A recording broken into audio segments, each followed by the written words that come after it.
In the fall of 1977, Poland instigated a trade war with Russia over the right to produce vodka. It was the first time that Poland officially tried to claim the drink as its own, but it would not be the last. This is the story of the Vodka Wars.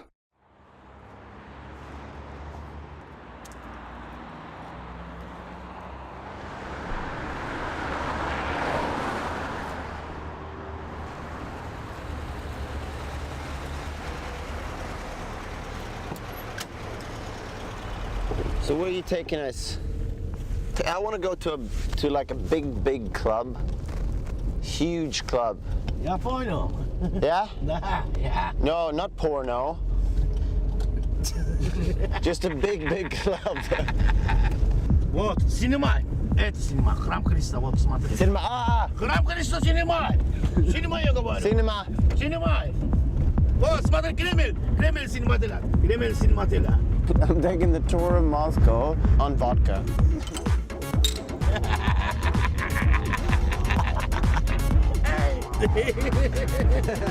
Dude, keep going. Чисто лохман, может, максимум. Реклама не болит. Ты понимаешь, ты? Oh, look at that, and look at that. No, have some vodka. No. Yeah. Yeah.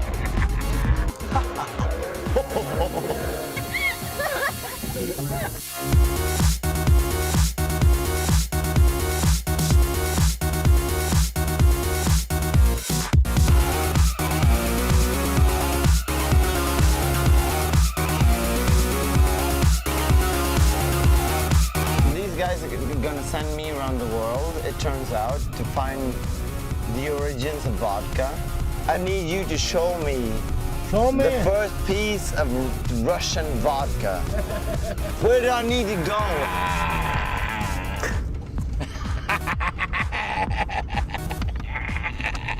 You gotta keep it going. Gotta keep it going.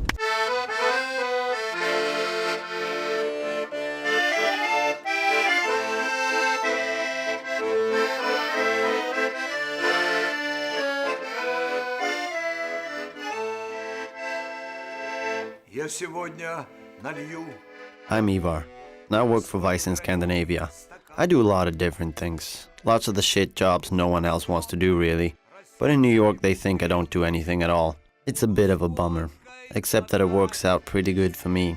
Cause every once in a while, they call me up and tell me to pack my things on a moment's notice. I'm getting to do another doc for VBS. Eddie, my boss at VBS in New York, called me and said he had an idea to make a film called The Vodka Wars. It sounded nuts. Vodka war? For me it's good time juice. Something you put into a cocktail, not something you fight over. Well, in Russia and in Poland it is. These two nations have been fighting over who invented the drink for years. For them, it's a matter of national pride, and apparently, it's a reason to literally go to war. I was hooked. I had no idea that Poland made vodka. Like most people in the rest of the world, I thought vodka came from Russia. Where is vodka from? Russia? Russia? Russia. Russia? Maybe Russia? Russia. I think Russia. I think Sweden. Poland? Russia? Poland. Poland or Russia? Yeah. Okay. So, I needed to do some more investigating. First stop, Mother Russia.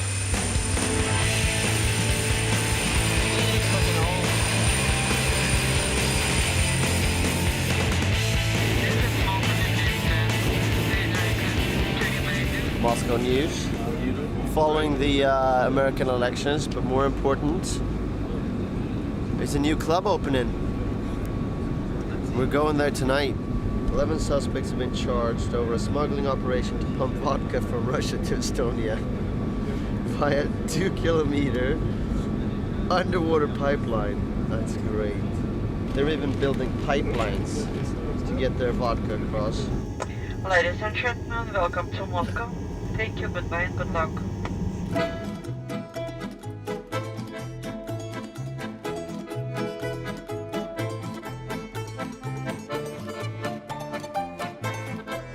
This was my first trip to Moscow, so like any good tourist, I went straight to Red Square.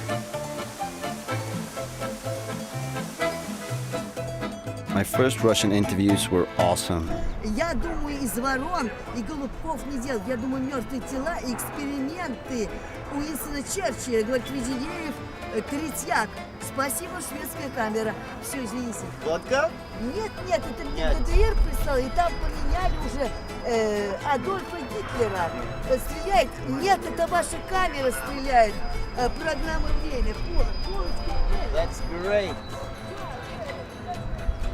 That's what I always say. Mr. Lenin, Mr. Stalin. Mr. Stalin, Welcome, nice to meet you. Thank you. Do you know where I can find some good vodka around here? Vodka? Yeah. Be careful with Russian vodka. If you're drinking, only with the food, understand? And Russian women is a danger, understand? Russian women are a danger? Dangerous, yeah. Yeah, if you drink too much vodka, they are. After palling around with Lenin and Stalin, we headed to the Russian Vodka Museum, where they were celebrating 500 years of Russian vodka. As soon as I got into the museum, they stuck me in a screening room and showed me the history of Russia according to vodka. С водкой мы сделали революцию, с водкой строили социализм, объединяя пролетариев всех стран. С водкой создавали мощное народное хозяйство, с ней, родимой, мы первые летали в космос. С водкой мы пережили сухой закон перестройки. И какие бы испытания не готовила бы нам история, без русской водки нам никуда не деться. Вся наша жизнь связана с национальным напитком, без которого и Россию-то трудно представить, и русского человека. Тост на пассажиров за нашу русскую водку, у которой нет границ ни на земле, ни на море, ни в космосе.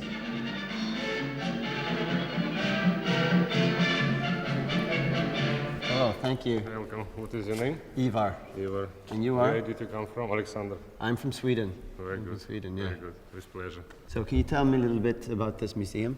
Ну, музей уникальный, самый большой в мире. Такого второго нет. Самая большая в мире коллекция по истории водки. So who owns this collection? Коллекцию я собирал 15 лет. Вот. И здесь представлена практически вся история русской водки за 500 с лишним лет ее существования. The oldest thing is 500 years old. Нет. Нет? Нет. No. So how do you know, but how old is Russian vodka? Ну, русской водки больше 500 лет. How do you know that? Ну, мы изучаем историю, и мы изучаем архивы. Do you have a document or something to show me that where I can see that it's written down? Ну, документы это долго искать, конечно, так не получится. Вы должны поверить на слово. So Russian vodka and illustrated history. А другой водки быть не может, она только русская может быть водка. Все остальное мы называем псевдоводки, не настоящие. Так русские купцы гуляли до революции. Russian culture and vodka, I'm guessing. Так богатые веселились. Не самые умные, конечно, но богатые. Видите, они разбивали стекла бутылками mirror, да, бьют. Веселились с девушками. Вот видите, девушек клали живых, обливали их шампанским и кидали деньги. I mean, what more can I see this today, tonight? Это да, это может быть и сегодня. So the museum was a little light on any evidence regarding the Russian origins of vodka. But this isn't just about vodka, it's about Russian nationalism. And vodka, like oil and gas, is just another commodity that can be traded for power. To really understand the Vodka Wars, we had to understand who the hell we're dealing with. What is modern Russia really like? To learn more, we had to meet the KGB, all the way back in Washington, D.C. Oleg Kalugin is a former KGB general that now lives in Washington, D.C. Oleg knows old Russia and new Russia, and he explained the complexities of both to us. Well, let me put it this way. In the Soviet days, we had three pillars: Communist Party, bureaucracy, KGB, military-industrial complex. After the collapse of the USSR, it's a Russian government, KGB, 70%. Second, private business, most of them connections with the KGB, and criminals who also have connections. It's all under one roof. And that's what makes Russia an entirely different country. I mean, this is a fusion of government, private enterprise, and criminal elements. That's what Russia is today. Sometimes, after a night of good, clean vodka fun, it's good to get naked and beaten with branches, even if it's by a dude.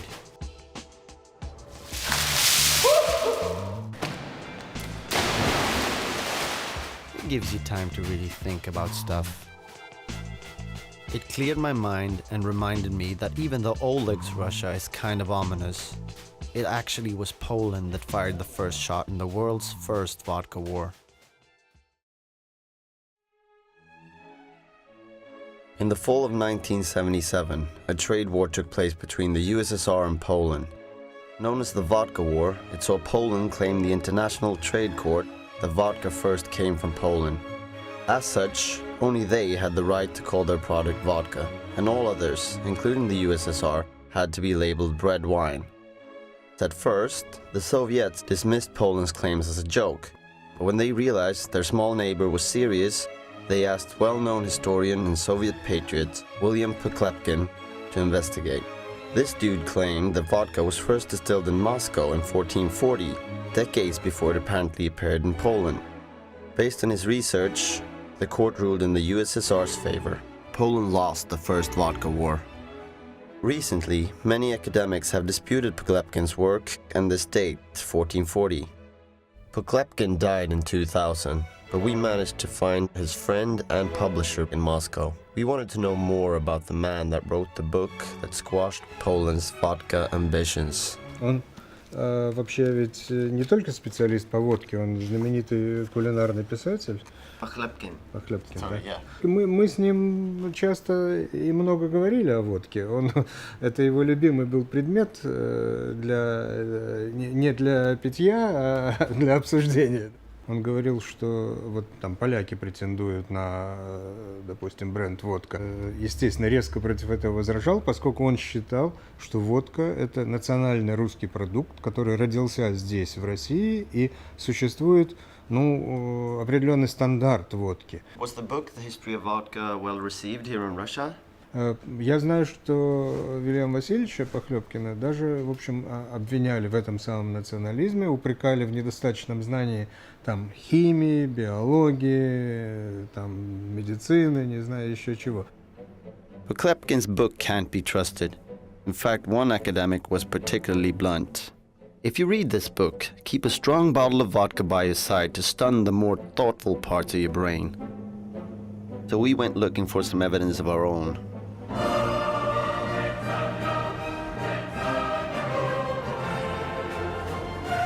We went to Oxford, England, to find out something that we thought would be crystal clear: the origins of the word vodka. The origin of the word vodka is not as crystal clear as it may seem at first sight. Most Russian speakers would consider it to be a word of purely Russian origin, and even the first etymological dictionaries of the Russian language did not include this word. Some Slavonic scholars think that its origin can be traced to the Polish language, to the Polish word vodka. Most dictionaries have the word vodka spelled with a V, and the Poles have it spelled with a W. How come the West accepted the V as its common spelling? I'm not sure about this question, but it might get back to that particular case in 1972, I think. No, 1982. The USSR was given a priority to produce vodka as the Russian original alcoholic drink, and has exclusive rights on its advertising under this label in the international market, as the book says. Was that right?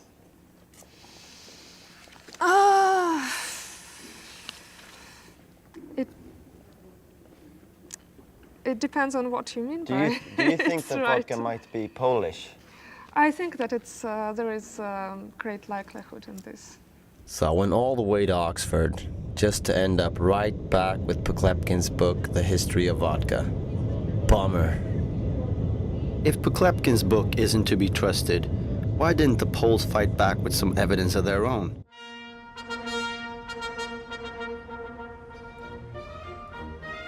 So, if the Poles didn't fight the Russians in the first Vodka War, I was going to do some fighting for them. Sort of. I went to Warsaw to find out if vodka was originally a Polish word. It's the oldest one we have here. 1809. The oldest is this one. It's a big. This is the oldest one. Whoa, okay. No, to jest najstarsza Careful. książka. So, can you tell me what this says? Skład albo skarbiec znakomitych sekretów ekonomii ziemiańskiej. I tutaj mamy oczywiście 1693 rok, także XVII wiek. 150 gorze, obrowarze, gorzałce, czyli 154. So where did you find it here? So I Spisze don't see treść. vodka anywhere here. What's the Polish word for vodka? Wódka. Vodka.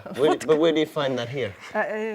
W staropolskim jest gorzałka, nie wódka. Gorzałka. Bo to jest, no pan przetłumaczy, w starodawnym jest, no nie wiem, w tamtych latach mówiło się gorzałka, teraz się mówi wódka, no. Gorzałka była kiedyś. Gorzałka. Gorzałka. Gorzałka i wódka. So I wasn't really looking for vodka. I was looking for the original old Polish word gorzałka. So I went to Krakow. It's in Krakow that you find some really old books. Hi, Eva. Hello, Arya.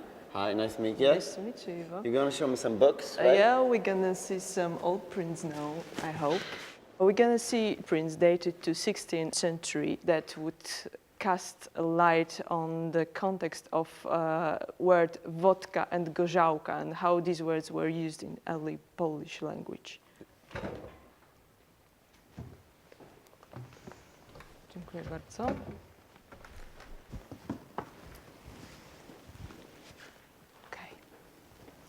The first... Oh, I can't touch these, right? No, you cannot. Okay. Otherwise you will be poisoned and cursed forever. Wait a minute. Did she just put a spell on me? This book was printed in Krakow in 1543. This is Falimierz on herbs. We have special 2 chapters that concentrate on burning waters, as I can literally translate it, which means gorzałka. Gorzałka can mean something that is bitter in taste and something that is spicy. And it is of medical use is specified here because it is a medical manual. Yeah. Okay. So it's in the herbal in the year 1543 that we find the first mention of the word vodka. Scott Simpson is an expert of the origins of Polish vodka and a snappy dresser to boot. He took us further down the road. This is Florianska Street. It runs out to St. Florian's Church, further out that way to the north of the old town. And then you've got St. Florian's Gate right there. That's the gate leading out. It's got a picture of St. Florian on it. He's pouring out a great big mug of beer in order to... Who's St. Florian? He's the patron saint of firefighters. He's pouring out the great big bucket of beer in order to put out a fire. And here we have a traditional Polish... walking beer, yes. Polish, this is a piwnica, which means literally a beer cellar. It's a place where you keep beer. Wow. Okay, now here we have things that are a little more directly related to the question of vodka. In the Middle Ages, you wouldn't want to drink the water. So most people were drinking something on the order of beer or wine all day long, in small amounts. So they had a real reason to keep the alcohol content down. Often, if they were drinking an 8% wine, they might even add water to it to bring it down to about 4%, so they wouldn't be drunk from drinking it all day. To make a jump from 4% to 50% is a big jump. That's a really big leap. Normal people biologically aren't going to like that jump. Someone wanted to get drunk. Somebody has to convince them to do it. And one theory about how it worked is that we saw the medical manual.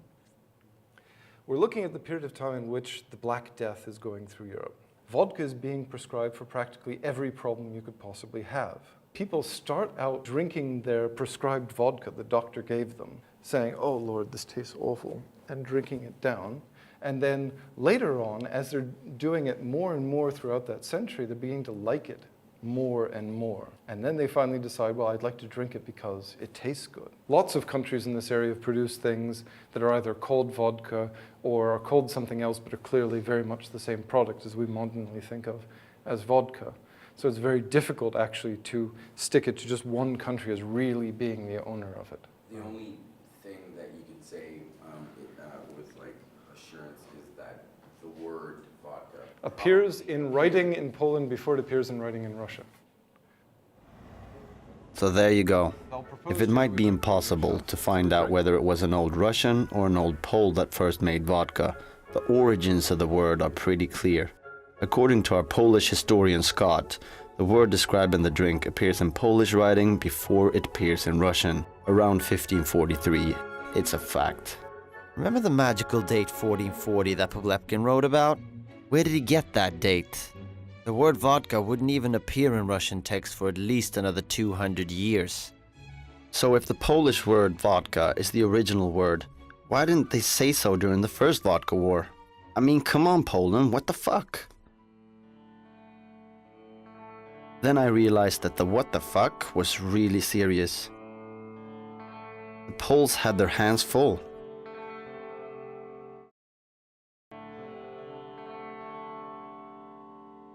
The key to Polish vodka obscurity lies in a dark period of Polish history. Russian communist rule scarred Poland for generations. You have to understand that the first vodka war was waged during a much more epic struggle, the struggle against communism. In the midst of a national solidarity movement to free their country from Soviet control, maybe the Poles took their eye off the battle for vodka. I totally get that. Could you tell me what this is about? Rozwijając ucznia, zapominają o mistrzu. Aha. To jest Jaruzelski i Stalin. Mistrz. It's pupil, it's teacher. Ah, okay. Tadeusz Filipovski is a witness and a survivor of the Warsaw Uprising. He graciously invited us into his home and shared these stories of the post-war communist regime. To było wszystko ubrane bardzo pięknymi hasłami. Hasła komunistyczne były naprawdę piękne. Równość, sprawiedliwość, dobrobyt, no, raj na ziemi, a praktyka zupełnie inna.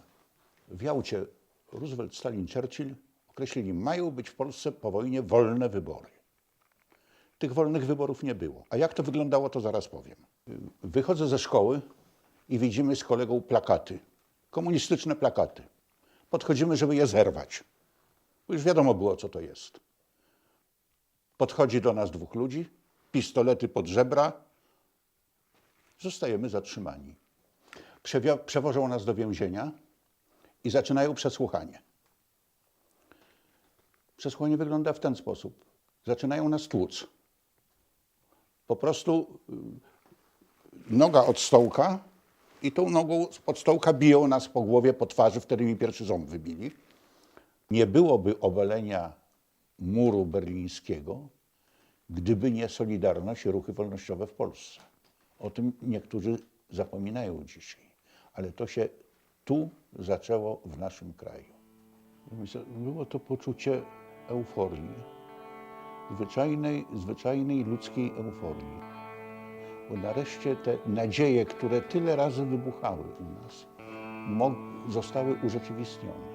Prawda? Szanse na bardzo szybkie pójście do przodu i nadgonienie tego półwiecza, nie mówię o zniszczeniach wojennych, ale tego półwiecza, w które nas wtrącił komunizm. Przecież myśmy się stali zatęchłą prowincją Europy. If Poland lost the first Vodka War and the last 50 years to communist rule, today it's fighting not to lose any more. In fact, Poland is fighting another Vodka War, this time taking aim at the heart of old Europe. This is the man who's fighting it. Richard Czarnecki is a Polish member of the European Parliament, and he has been waging a campaign to create a new vodka region. Only countries in this region would be allowed to call their spirits vodka. And of course, Poland would be at its heart.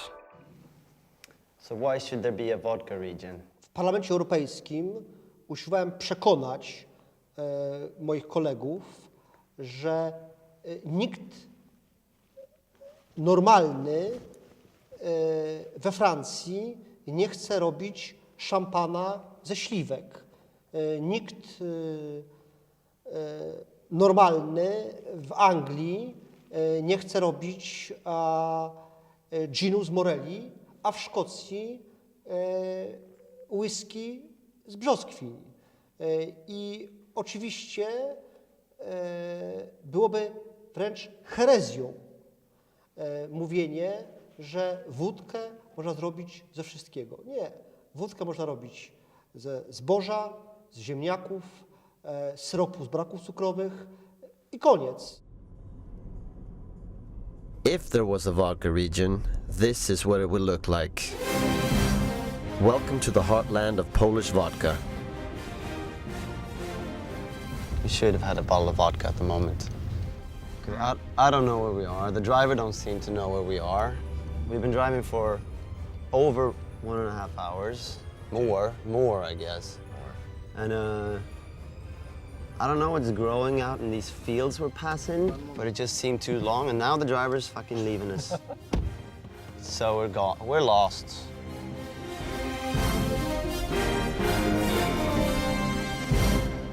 Dzień dobry. Iwar. Grzegorz. Moje nazwisko Grzegorz Konieczny. Jestem kierownikiem gorzelni rolniczej w Turwi, w Polsce oczywiście, która się znajduje.